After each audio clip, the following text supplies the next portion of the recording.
Frazzled with Rob. Welcome to Frazzled with Rob, 9 unscripted minutes of pure love and joy. We have with us today Ben Hopes. Hi there, folks.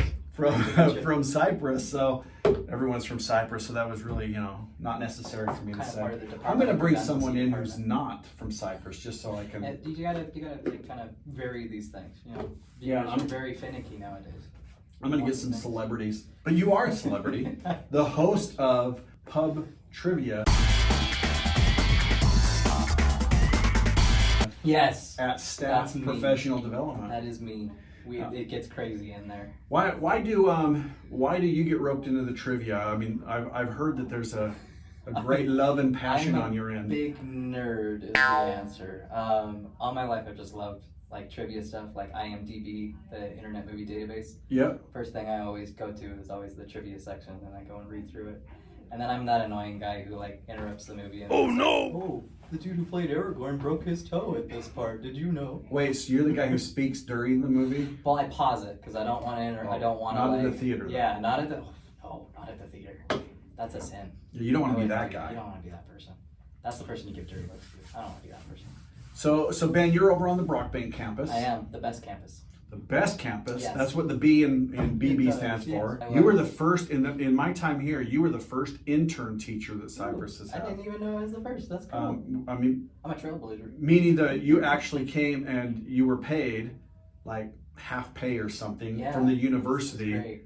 It's and than you weren't you didn't student teach. You actually were a full-time teacher, but you were an intern because you weren't licensed yet. Yes. So tell us about that experience. It was great. They they kind of put it simply to me in two options. It was you can do student teaching for 4 or 5 months and not get paid, or you can do the whole year and get paid. And also I like being in control of things and getting to do my own thing, getting to come in and just be in charge right away. I felt like I was ready because I had done. At that point, I think I had done 7 years of school, bachelor's degree, and was finishing up my master's. So I was feeling good. So when you did your intern teaching, you actually taught 2 subjects. Mm-hmm. I taught world history and then English 11, and those were really fun. And this year I kind of got back to the teaching English stuff with film and lit, so I'm excited to have both feet in both realms. So you're now teaching world history, AP world history, and then you're teaching lit and film. Yeah, it's the best of both worlds, really. But if it really came down to it, Ben, oh, no. and you were on a deserted island with all English teachers and history teachers, and one of those groups had to go. English is going right away. English is out. So the history teachers, you survived Ben's scenario. He loves you. English teachers, I do. He loves the English teachers, but you're out. You're out. I could be on an island with you. Out with the sharks. There's not room for you. The hut's not big enough. He's made his decision on this. Yeah. World history isn't one that kids go in saying, man, I can't wait to take this. Yeah, and it's definitely like, it kind of sounds bland when you first talk about it, because it's world history, and it's kind of like, oh, well, like, what does that even mean? There's a lot of world. But like, I love it because we get so many different perspectives from so many different groups that are different than us. And I really love that I can show them documents from, like hundreds, if not thousands of years ago. And there's still there's that human element that they can still recognize. It's something different for them, but it's also pretty humans living on this earth is a pretty universal experience.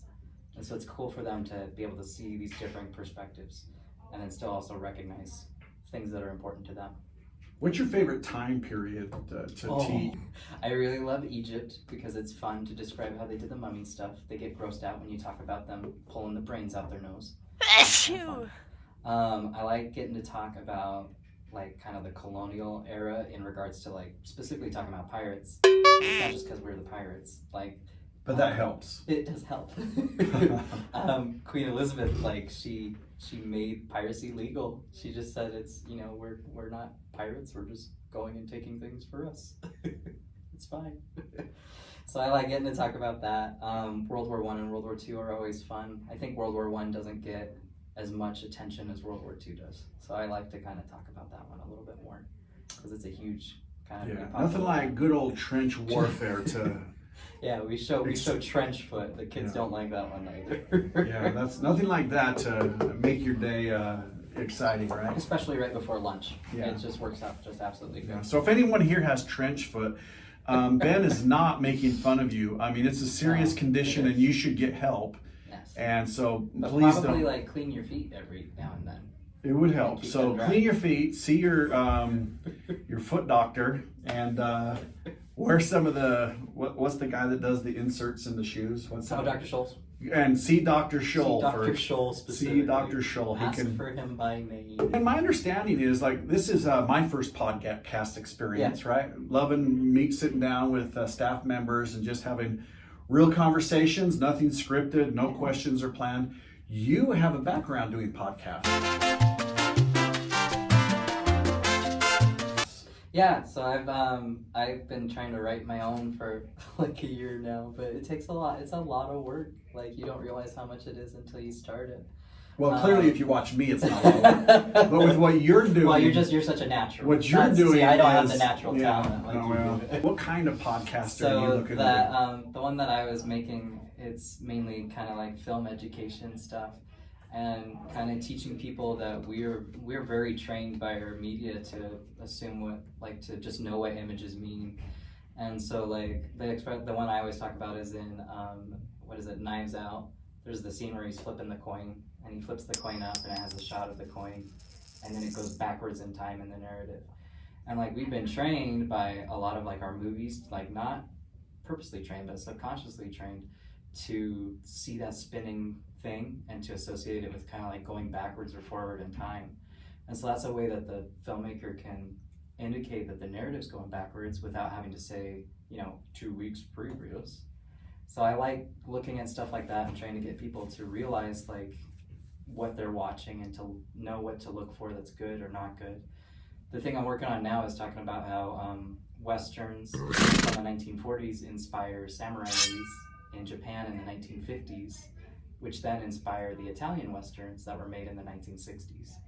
And so looking at that the ideas behind them, why do we make these films?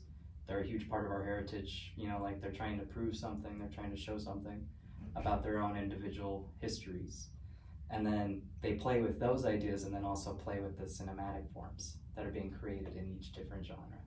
So I'm trying to like cover about 20, 30 years in that span, and I've just been doing like a lot of research about John Wayne movies and stuff like that, and Akira Kurosawa. I'm old enough. I used to watch John Wayne movies back when, closer to when they were originally When they released. were originally, Yeah. yeah, man. That's Maybe I was an extra in some of them. You're the dude that gets shot and falls off Yes. the building. So, how long have you been able to grow a beard like that? Just this year. You've never had a big long beard Never had before? a big long beard before. I've tried for 54 years, and this Yeah. is about as good as it gets. You can't even tell if you're watching here because it's like, did that guy just like not wipe that dirt off his face? Yeah, it's looking good. Yeah. You got the well, salt and pepper look going. It's Yeah, very salt and pepper, and Yeah. it's not going to get that much thicker probably, but we're going to have to give it a shot. I'm going for the Ben Hopes look. good. Ben Hope. Oh man, I'm You've- sorry. you've set the bar. I'm so sorry. That's Cameron a really low Brewer has bar. Cameron Brewer has a pretty good His beard. is amazing. I Yeah. admire that one.